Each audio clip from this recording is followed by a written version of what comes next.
Finding great candidates to hire can be like, well, trying to find a needle in a haystack. Sure, you can post your job to some job board, but then all you can do is hope the right person comes along.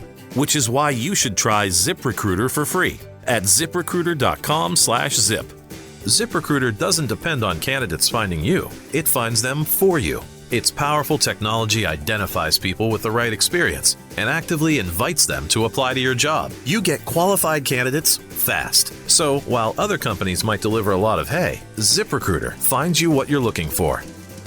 The needle in the haystack. See why 4 out of 5 employers who post a job on ZipRecruiter get a quality candidate within the first day. ZipRecruiter, the smartest way to hire. And right now, you can try ZipRecruiter for free. That's right, free at ZipRecruiter.com/zip. That's ZipRecruiter.com/zip. ZipRecruiter.com/zip. Hello and welcome to another episode of Clark and Addison, Born into the Ivy. I'm your host, David Butler, and this is your midweek episode. The Cubs went into Toronto and won 1 out of 3, but it sure felt like there was going to be more that could have been done today, specifically to get the win. We will dissect Game 3 specifically here soon, talk about the one hitter who is doing some serious damage since the All-Star break, how the offense and pitching has done since the trade deadline, and how great Cade Horton, Matthew Boyd, and even Shota Imanaga have been. We will also have a preview of the Pirates series. Also, as you can see, for those of you on YouTube, I have a little surprise. My nephew Eli is on the show and is going to start being on the show more often. I am super excited about this. Eli? Hey, I'm super excited. Yeah, I'm really excited to be here.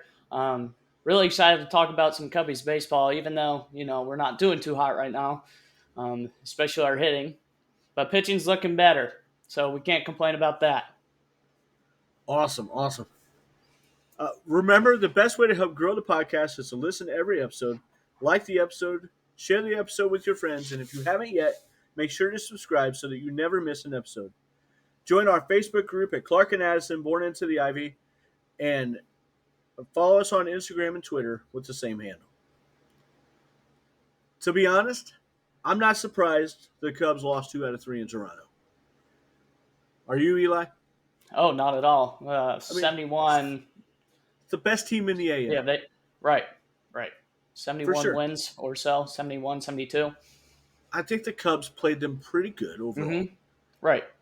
But I am surprised that they lost Game 3 the way they did. Yes. I'm not convinced that they wouldn't have eventually lost, but that game should have at the very least been tied. Oh, yeah, for sure. Extra innings, yeah. Let me set it up for anybody who might not have seen the game or listened to it or whatever. At the top of the 8th, Cubs are down 2-1. Men on second and third after Matt Shaw hit a double. Seiya Suzuki pinch hit for Michael Busch, drew a walk. And then Ian Happ comes up, tries twice to bunt the ball. Can't do that. Then Brendan Little throws a spike curveball into the dirt, goes wild. The runners move up anyway. It's even better because now they're on second and third and nobody out still. Mm-hmm. It's a 1-2 count. Ends up being 2-2. And what does Ian Happ do? Strikes out. Everybody saw that coming. And, I don't understand why Ian Happ even hit. But I'll get to that in a minute. Then, Kyle Tucker. Chance to finally get out of it. All he's got to do is hit the ball. Short of a small little pop-up, all he's got to do is drive the ball on the outfield, hit it to the left side or the right side of the infield. Something. Sack to fly. Score the run. Mm-hmm. But what's he do? Strikes out again. And then Carson Kelly struck out too. Carson Kelly, I think, probably had the best at-bat of all three of them. And it still wasn't all that good. Mm-hmm. And it was righty-righty. Exactly. Oh, to be fair, Kyle Tucker did have lefty-lefty battle. It was lefty-lefty, but Kyle Tucker's supposed to be. He hits both ways. Yeah, he hits both ways. Kyle Tucker's supposed to be above all that. Mm-hmm. So, and I get Tucker's going through it, like they're all going through it. But man, we just got to get a situational run. Why on earth did Ian Happ bat? Why on Ian? I'll ask this too. Why was Ian in the 2-hole? You took PCA and Seiya out. They're both having a day to rest. I get that. PCA probably needs the full day to rest. I understand that too. Seiya did his job. By the way, quick little note. He's 2 for 3 as a pinch hitter in his career with 8 plate appearances. He has 5 walks. Yep, in that 5 time. walks. Mm-hmm. My guess is most of the time he's pinch hit was against lefties. That's my guess. Right. Only time I'd put him in, honestly. I mean, I thought it was, and Seiya did his job. He got on, like you don't want to push it. You don't want to press the issue because otherwise you're going to strike out. Man, but if you had like, let's pretend that I say there's a reason that Nico Horner wasn't the 2-hitter today and Ian Happ was, but let's say that there is a reason. Why on earth would you pinch hit with Justin Turner for Ian Happ? Exactly. You were willing to pinch hit a couple of days ago for PCA with Justin Turner. Ian Happ showed the ineptitude by not being able to get a bunt down. He's not the only major league hitter who can't do that. I get that. But Ian Happ, this has just been an awful season for Ian. Yeah, what they also could have done is put PCA in the bunt and get another speedy guy on the back. Yeah. That would have worked. I don't disagree with that. Mm-hmm. I actually kind of like that idea. But I think that the objective for PCA today was just for him to have to relax, mental day off. Like, right. You know what I mean? And I can understand that. I get that we need to get a win, but the guys that were there, like they should have been able to take care of that situation. Justin Turner came in the game. It's not like he wasn't going to be playing anyway. He came in for Bush in the top or bottom of the 8th. Yep. So you knew you were going to use him. Why not just keep saying him in the game and put him in left? Mm-hmm. Right. I don't understand. Justin Turner is the second best ball to contact or ball to bat hitter on the team beside Nico. Mm-hmm. I would have been absolutely shocked if Justin Turner had not made some kind of contact to get Matt Shaw in. Oh, yeah. I keep hearing a lot of people say, I don't understand, like, what do y'all want Craig to do? He can't hit for the team. He can't. Right. But he can put these guys in a better position than what he has been. Case in point. He should have. I know to do that. I don't get paid $6 million a year to manage it. We're just fans. Listen to the fans, Craig. I mean, I get that we don't necessarily want to do that all the time either. But man, come on. Am I wrong? Yeah. Oh no, absolutely not. Owen Casey had his debut today. That first hit, if you haven't seen it, go find the replay. It was a hell of a hit. Amazing grab too. It was an absolutely fantastic catch by David Schneider. And if as a baseball fan, I absolutely loved it, and as a Cub fan, I hate that guy.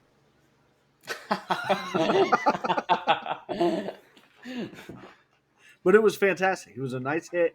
Hopefully Casey gets his hit soon because he's owed one right now. That ball was ripped too. By the baseball gods, he is owed one right now. Mm-hmm. Oh yeah. It was a heck of a hit. It was a double, man. Yeah, he labeled it easily. Mm-hmm.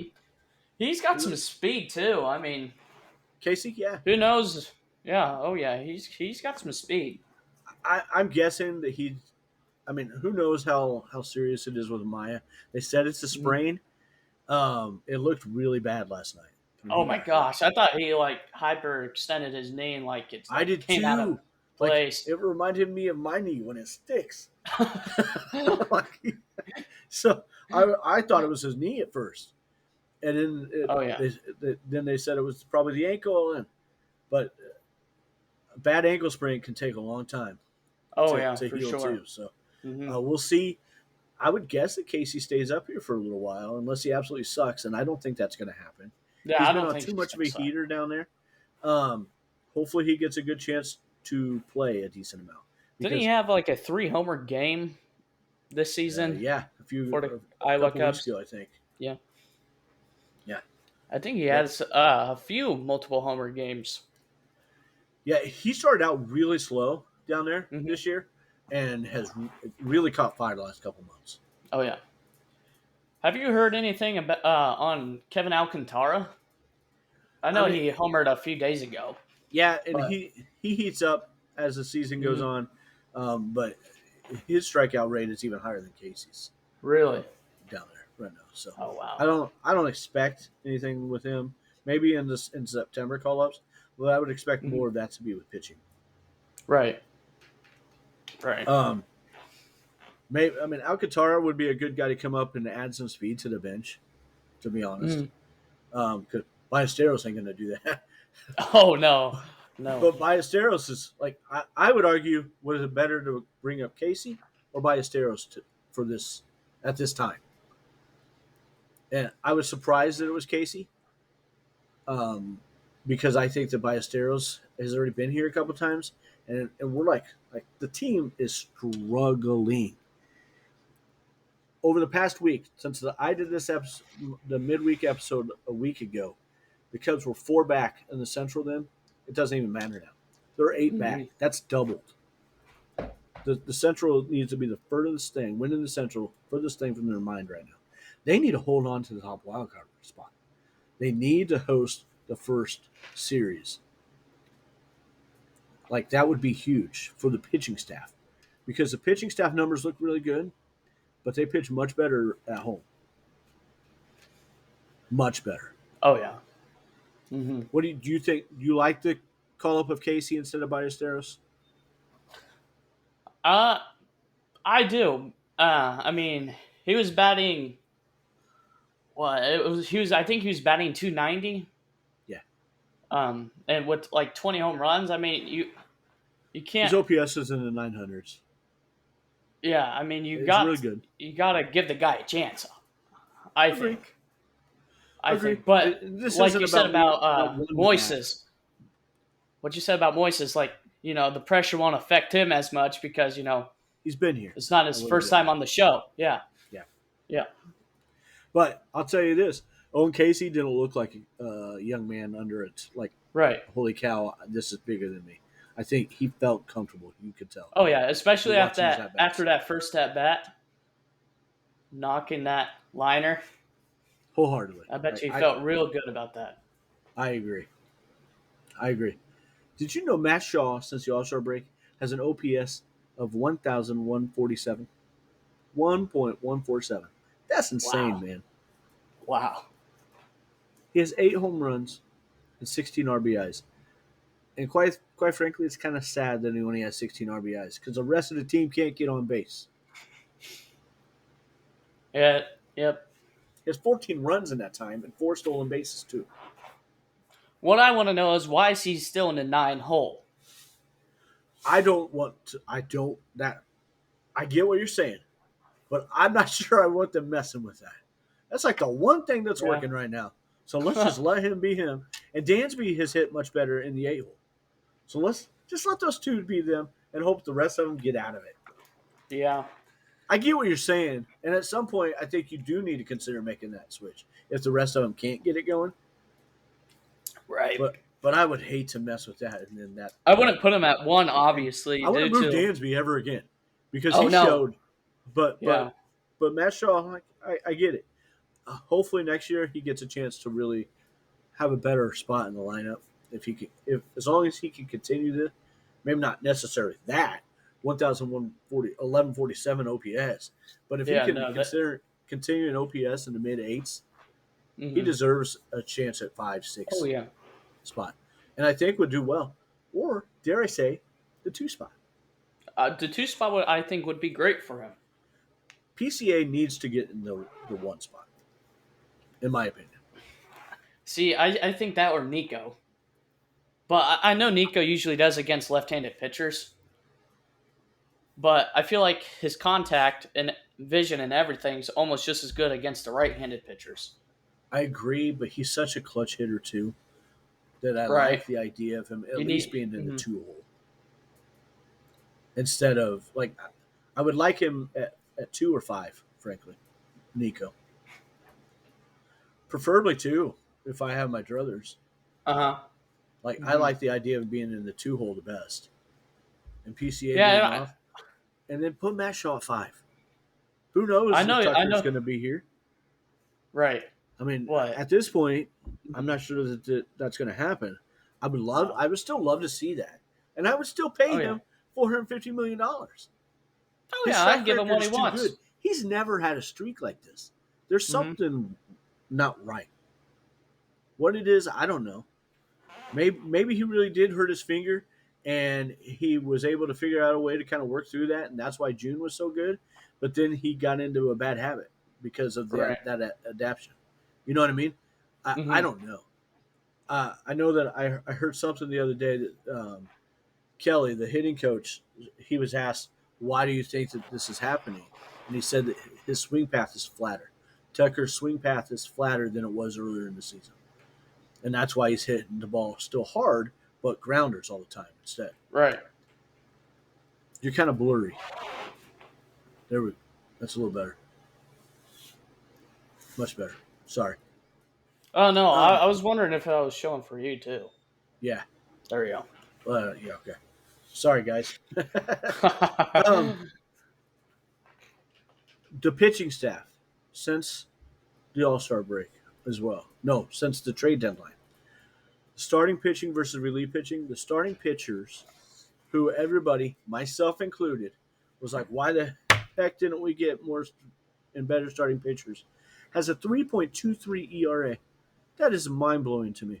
That is the second best in the majors in that time span, behind only the Cincinnati Reds, whose starting pitching is insane right now.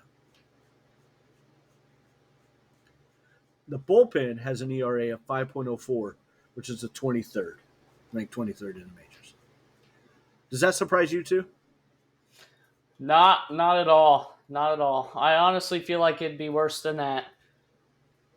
The bullpen? Although, I mean, we got some great guys in there like Palencia and who else is Keller. a good one? Keller's good. Keller's hit or miss sometimes, though. He's overall pretty good. Caleb Thielbar has been really good. Thielbar's pretty good, yes. What do you think of the new additions, Kit Reg, and Taylor Rogers? I don't know much about the Taylor Rogers guy, but the Kittredge, I mean, I heard about his immaculate inning, and that did get me a little excited about him.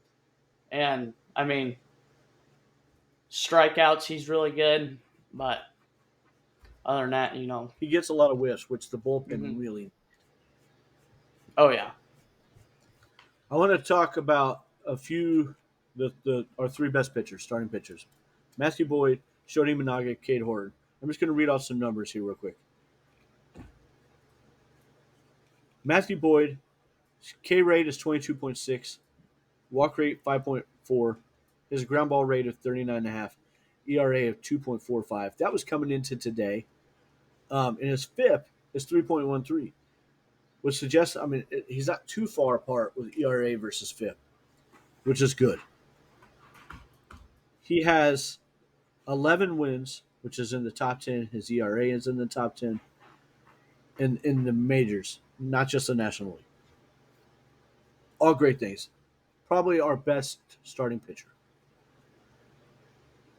But do you worry at all about him as being the number one starting pitcher for the for a playoff series, or would you rather it be Shota? If I had to pick, it'd be Cade Horton. To be number one? Number one. He's been going nuts. I get that. He's been going nuts. But you're talking about different kind of pressure that he's ever seen. Oh, I mean, the Cubs got a lot of pressure on them right now. I like the idea. Now we're... I like the idea. But if I had to pick between Matthew Boyd and Shota Imanaga, I'd 100% of the time pick Matthew Boyd. Boyd over Imanaga? Oh, yes. I think Boyd offers more consistency. Yes. I think Imanaga offers more upside. Yeah. Yep. Imanaga, the only thing, he's not bad like a whole game, but there's one inning where the team just decides to rack the ball on him. Case in point, he has a 21% K rate, 4.5% walk rate, which is phenomenal. Mm-hmm. But his ERA is 3.19. His FIP is 4.33. I think that kind of proves your point. The separation between them. Mm-hmm. The last 7 games, he's only walked 2 people, which I think is amazing.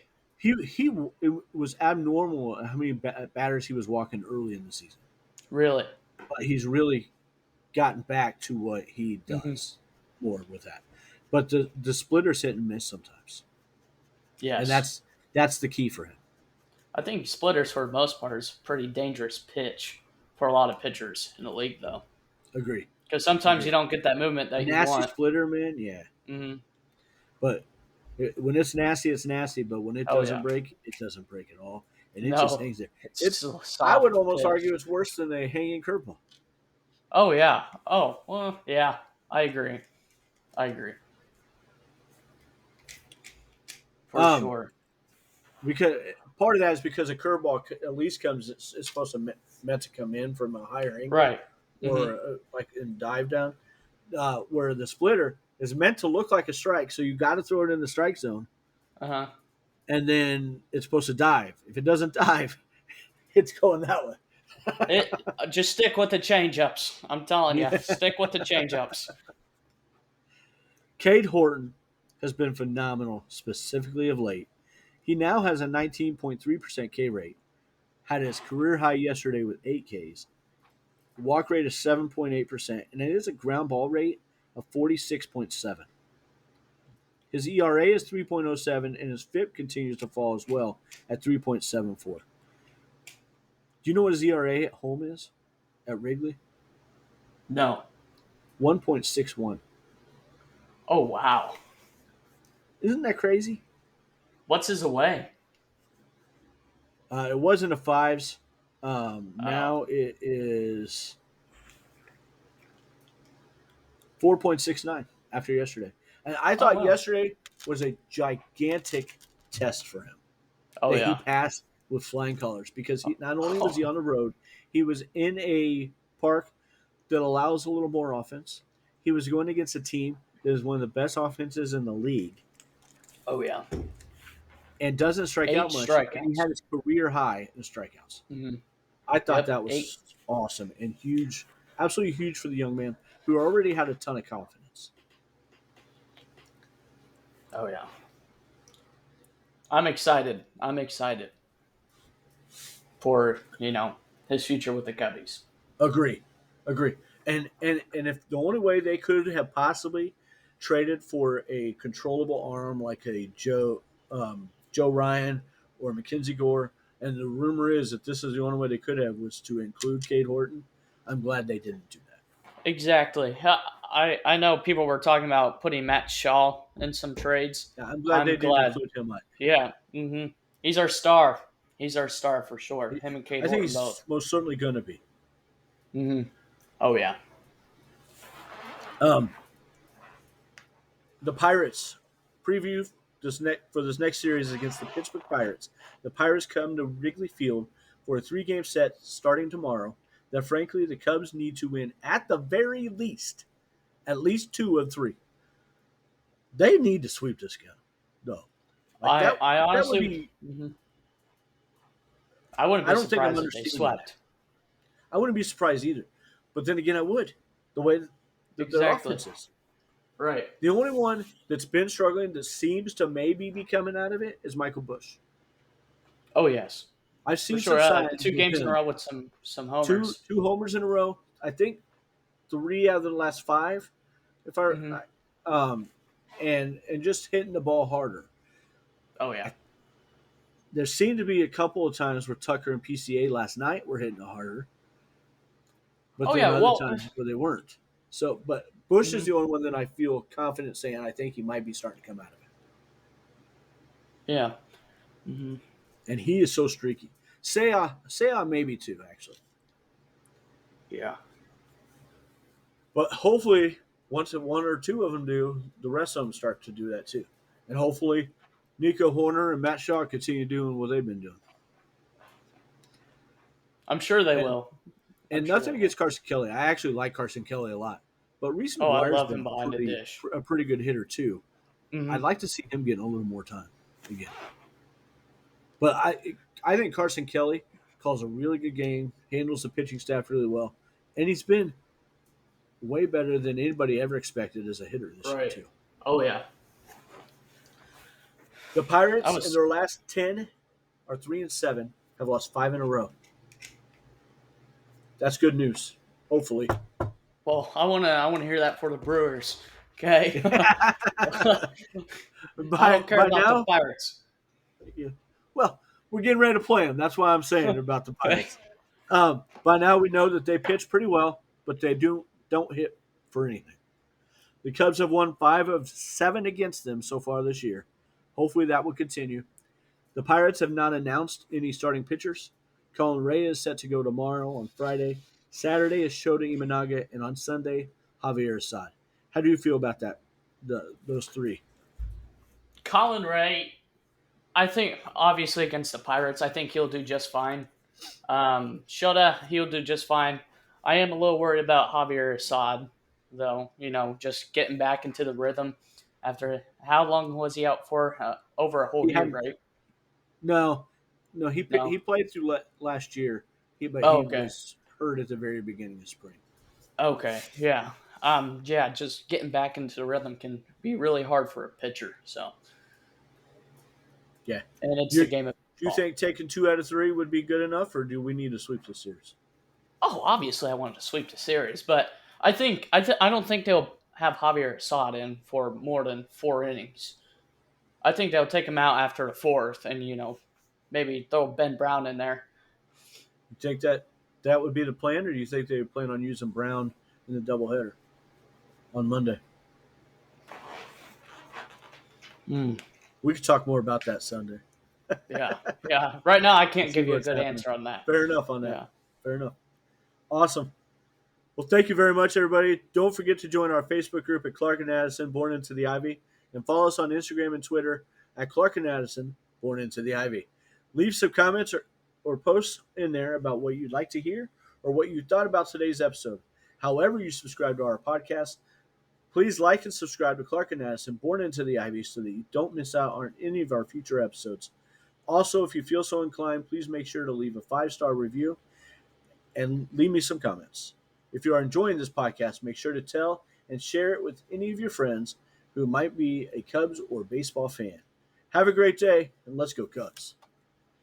Go Cubbies.